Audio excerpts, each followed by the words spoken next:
Hello बच्चों, कैसे हैं आप लोग। उम्मीद है आप सब अच्छे होंगे। तो चलिए शुरू करते हैं हमारी कविता नर हो न निराश करो मन को।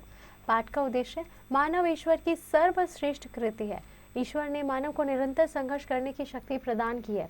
प्रस्तुत कविता में बताया गया है कि मानव को अपने द्वारा किए गए कार्य की असफलता पर निराश होने के स्थान पर उस कार्य के लिए नई स्फूर्ति से प्रयास करना चाहिए। क्या बोला गया है बच्चों कि जो भगवान ने हमें इसलिए बनाया है कि हम हमेशा संघर्ष करके जो है इतनी हमें शक्ति दी है और हम किसी भी कार्य को जो है सफल कर सकते हैं निरंतर मेहनत करके।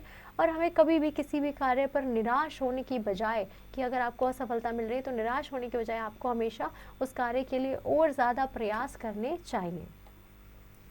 कुछ काम करो जग में रहकर कुछ नाम करो। यह जन्म हुआ किस अर्थ हो, समझो जिसे यह व्यर्थ न हो। कुछ तो उपयुक्त करो तन को, नर हो न निराश करो मन को।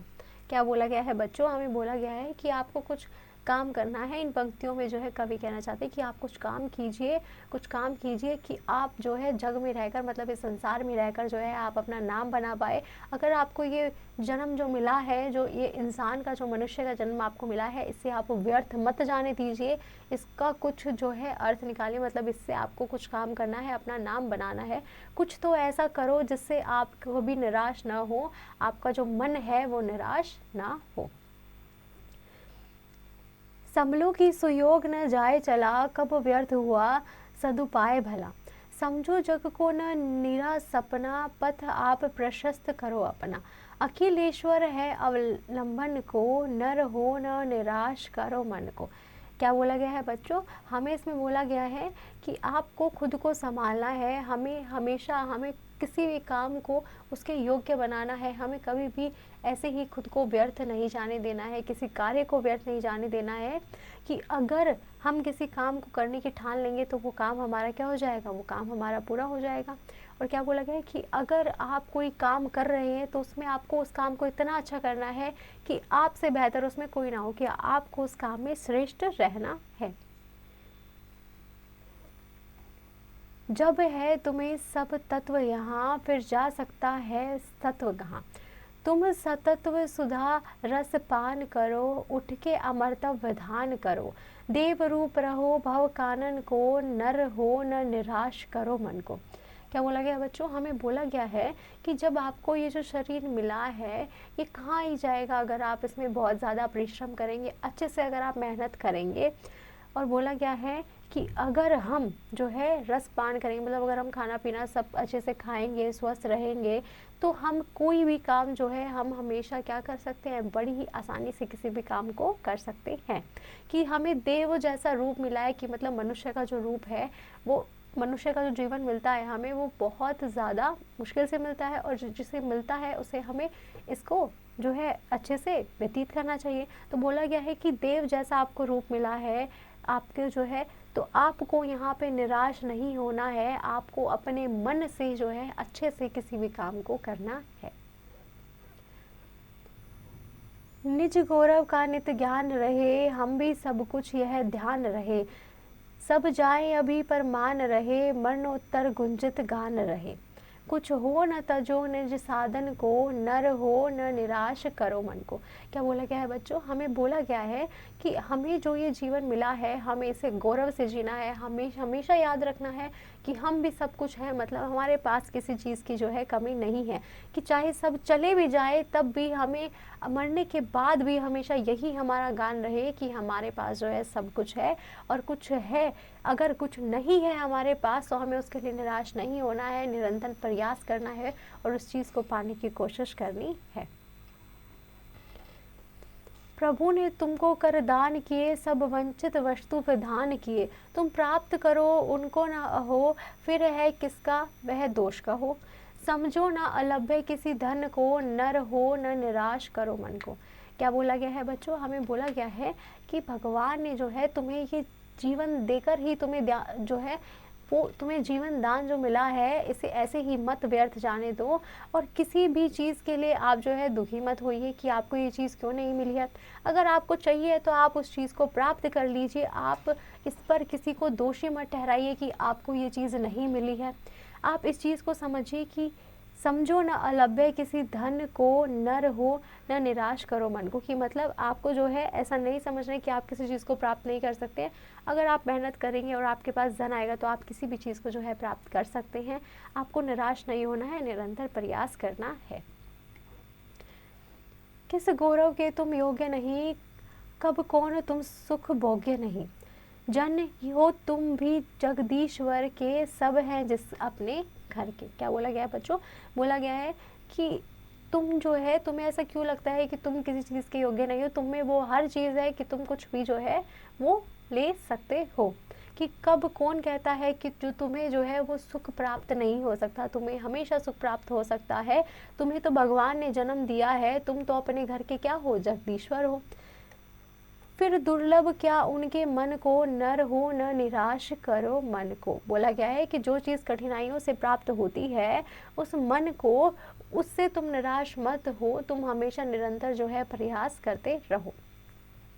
करके विधिवाद न खेद करो, निज लक्ष्य निरंतर भेद करो। क्या बोला गया बच्चों? कि अपने भाग्य पर आपको विश्वास रखना है, कभी भी आपको दुखी नहीं होना है, और जो आपका लक्ष्य है, जो आपका गोल जो फिक्स है, उसके लिए आपको हमेशा मेहनत करनी है। बनता बस उद्यम ही विधि है, मिलती जिसे सुख की निधि है। क्या बोला गया है बच्चों?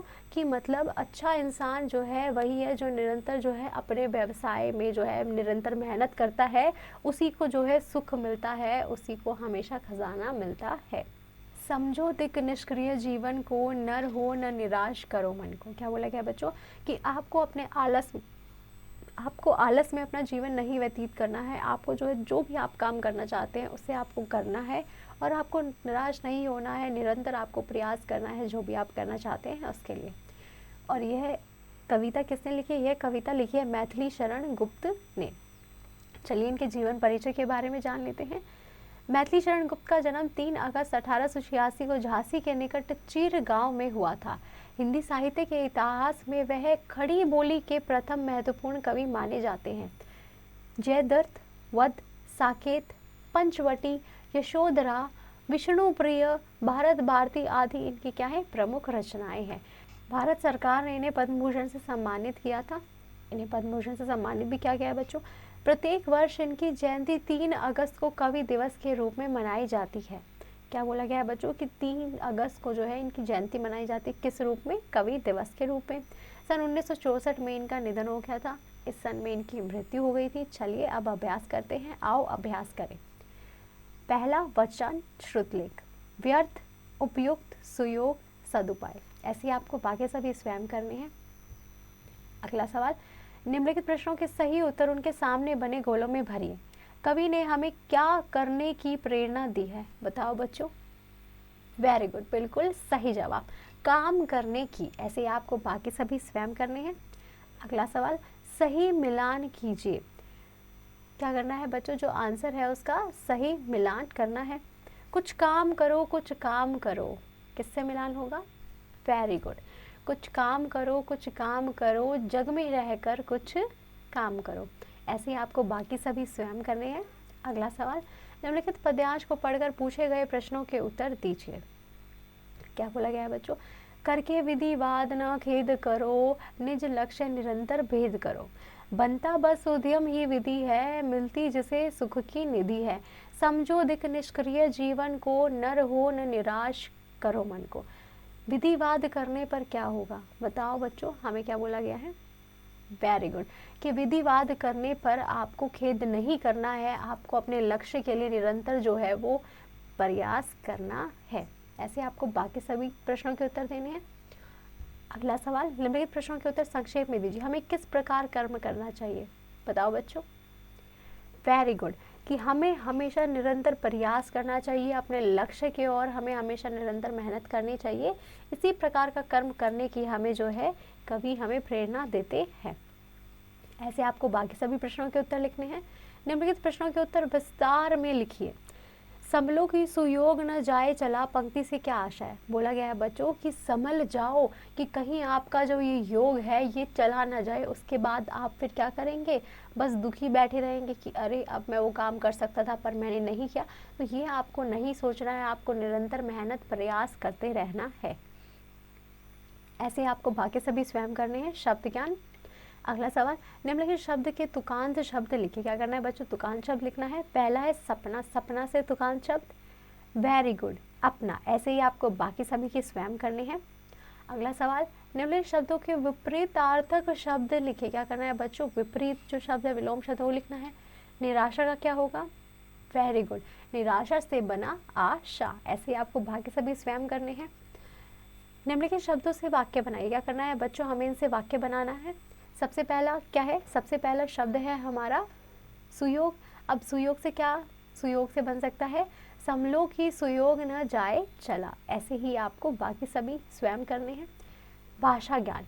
वे शब्दांश जो मूल शब्दों के पूर्व जुड़कर नए शब्दों का निर्माण करते हैं तथा उनके अर्थ में भी परिवर्तन या विशेषता उत्पन्न कर देते हैं, उपसर्ग कहलाते हैं। जैसे सु जमा योग से बना सुयोग। क्या बोला गया है बच्चों? कि जो शब्द नए शब्द में मिलकर कुछ अच्छा निर्माण करते हैं उसे क्या बोलते हैं? उसे उपसर्ग बोलते हैं। अगला सवाल, कविता में से प्र, सु, दुर, निर आदि उपसर्ग युक्त शब्द छाट कर लिखिए तथा 3 नए शब्द बनाइए। क्या बोला गया बच्चों? कि आपको कोई भी एक शब्द लगाकर इनसे शब्द बनाने हैं। जैसे प्र में क्या जोड़ सकती हूँ मैं? प्र जमा संग से बना प्रसंग, प्र जमा युक्त से बना प्रयुक्त। ऐसे ही आपको बाकी सभी शब्द जो है बनाने हैं।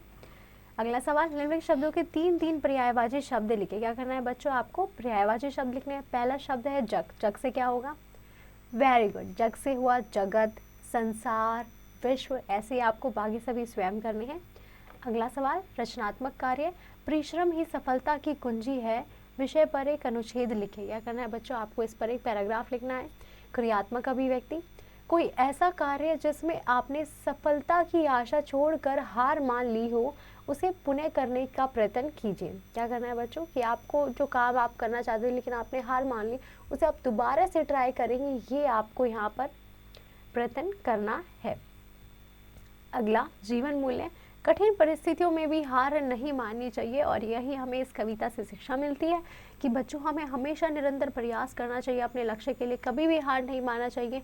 हमें दोबारा से उठकर खड़े होकर उस चीज़ के लिए मेहनत करनी चाहिए। उम्मीद है आपको ये कविता बहुत अच्छे से समझ आई होगी। अब आप घर पर इसके सारे प्रश्नों का अच्छे से अभ्यास कीजिए।